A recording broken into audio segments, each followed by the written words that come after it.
Kamu lagi ngapain? Kamu pasti lagi lihat video tentang Marasmus ya? Hah? Marasmus? Iya, itu tuh yang kamu lihat itu Marasmus. Marasmus itu apa? Nah, jadi marasmus itu merupakan suatu bentuk malnutrisi energi protein yang parah, atau bisa disebut juga keadaan marasmus ini itu merupakan hasil akhir dari interaksi antara kekurangan makanan dan penyakit infeksi. Oh, jadi gitu. Tapi kok bisa sih terkena marasmus? Ada banyak sih faktornya yang jadi penyebabnya. Yang pertama itu karena sosial ekonomi yang rendah. Tapi kok bisa sih? Jadi sosial ekonomi itu mempengaruhi buat konsumsi makanan yang bernutrisi. Nah, orang dengan marasmus ini biasanya susah beli makanan yang nutrisinya itu tinggi, soalnya kan sosial ekonominya itu rendah. Nah, terus yang kedua itu apa? Nah, yang kedua itu mahalnya makanan yang baik. Nah, karena terkadang memang makanan yang proteinnya itu tinggi itu seperti telur, daging, ikan, yang menurut kita itu harganya itu terjangkau gitu ya.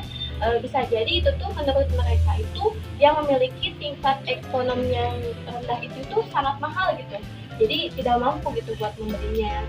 Oh, jadi masih ada keterikatan ya antara poin 1 dan yang poin 2. Ada lagi penyebabnya? Masih ada. Nah, penyebab lainnya itu yaitu kurangnya pengetahuan gitu orang tua tentang gizi yang baik, kepercayaan dan kebiasaan yang salah gitu terhadap makanan, seperti masih ada di beberapa daerah atau budaya itu yang melarang makanan yang sebenarnya itu bagus gitu untuk kita makan. Nah, yang terakhir itu ada faktor juga infeksi pada anak. Gitu. Terus kalau gejala marasmus itu kayak gimana sih? Aku tahu. Jadi gejala marasmus itu yang pertama perutnya itu cembung. Terus rambutnya itu masih tetap hitam ya, tapi jaringan lemaknya itu tipis. Tubuhnya juga kurus dan wajahnya itu kelihatan lebih tua gitu dari umurnya. Terus apa lagi ya? Gejala lainnya juga bisa dilihat dari kulitnya yang keriput, terus sering nangis, terus biasanya juga disertai sama penyakit lainnya kayak TBC atau diare kayak gitu. Gitu. Nah kan kita udah tahu nih gejalanya itu kayak gimana. Tapi gimana sih cara biar kita itu tahu bahwa orang itu tuh benar-benar marasmus? Nah, gimana sih caranya itu? Nah, dari yang aku baca sih ya, marasmus itu dapat didiagnosis melalui pemeriksaan fisik kayak gitu, kayak pengukuran berat badan, kemudian pengukuran tinggi badan, terus gerak aktif si anak juga dilihat ya. Itu sih yang aku tahu. Aku tambahin ya, jadi bisa juga pemeriksaan laboratorium gitu seperti pemeriksaan albumin, kreatin dan atau HB. Oh, kalau udah diperiksa pasti ada dong cara pengobatannya. Jadi pengobatannya itu ada 3 cara ya. Nah, yang pertama itu dengan cara rehidrasi dan juga stabilisasi. Nah, cara ini tuh memfokuskan pada proses dehidrasi seperti itu ya. Kalian juga tahu apa itu dehidrasi, di mana ini tuh berkenaan dengan ketidakseimbangan elektrolit di dalam tubuh ya, dan juga berkenaan dengan mikronutrien yang ada di dalam tubuh juga untuk mempersiapkan proses UPD.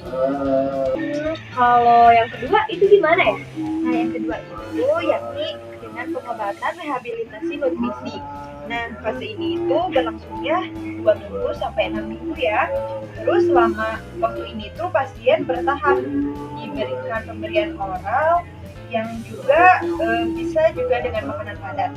Nah, kemudian selanjutnya aja ya yang ketiga ya, aku jelasin. Nah, yang ketiga itu tindak lanjut dan pencegahan. Karena marasmus ini termasuk penyakit yang sering kambuh ya, jadi protokol untuk kesembuhannya pun harus sangat ditaati ya, terutama kepada pengasuh. Sebelum pasien pulang itu harus diperhatikan juga. Iya, tadi yang kedua itu kan rehabilitasi nutrisi ya. Nah itu tuh bisa kamu jelasin nggak sih gimana caranya? Aku bantu jelasin deh. Nah, marasmus ini termasuk HRP. Kamu tahu kan HRP itu apa? Iya tahu, itu kekurangan energi protein kan? Betul. Nah, diet HRP ini disebut juga diet NTPT atau diet yang energi tinggi, protein tinggi. Nah, tujuannya itu buat memenuhi kebutuhan energi dan protein serta buat mengembalikan berat badan ke dalam ukuran yang normal. Nah Iya, jadi diet ETPT itu ada dua loh. Nah, yang pertama itu ETPT tingkat 1 ya. Nah, ETPT tingkat 1 ini merupakan kebutuhan energi sebesar 2.700 kilokalori dan proteinnya sebesar 100 gram dalam per hari. Kemudian ETPT tingkat 2 itu yakni kebutuhannya energinya itu sebesar 3.000 kilokalori ya, dan juga kebutuhan akan proteinnya itu sebesar 125 gram dalam sehari. Ada syarat-syarat juga sih untuk dietnya? Tentunya ada dong. Nah, yang pertama itu energinya itu harus 40 sampai 45 kilokalori per kilogram berat badan. Terus proteinnya itu harus tinggi, sekitar 2 sampai 2,5 gram per kilogram berat badan. Terus ada vitamin dan mineralnya juga yang sesuai dengan angka kecukupan gizi. Terus lemaknya juga harus cukup, yakni sebesar 10 sampai 25% dari energi total, dan karbohidrat cukup sisa serta energi dan protein. Oh, jadi gitu ya. Untuk diet ETPT ini ada bahan makanan yang dianjurkan nggak sih? Sebenarnya buat makanan ini semuanya bisa dimakan gitu, kecuali makanan yang digoreng dengan minyak terlalu banyak atau santan kental, cabai, merica, cuka, dan MSG. Oh iya, terus kalau nggak salah kan kalau dalam diet itu suka ada bahan makanan tambahannya. Nah kalau merasus itu gimana? Ada nggak? Ada marus juga nih ya, kayak gini nih. Kayak sup bubuk, telur ayam, daging, formula rumah sakit atau komersial, dan juga gula. Kayak gitu sih. Banyak ya? Banyak ya. Oh ini buat ininya ya, buat pembagian bahan makanan makanannya juga ada. Iya, kalian bisa baca, nanti aku kirim deh ke kalian.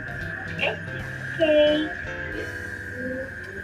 Oh gitu, kalau gitu gimana sih cara makan penderita marasmusnya? Terus sekalian juga dong sama contoh makannya itu kayak gimana?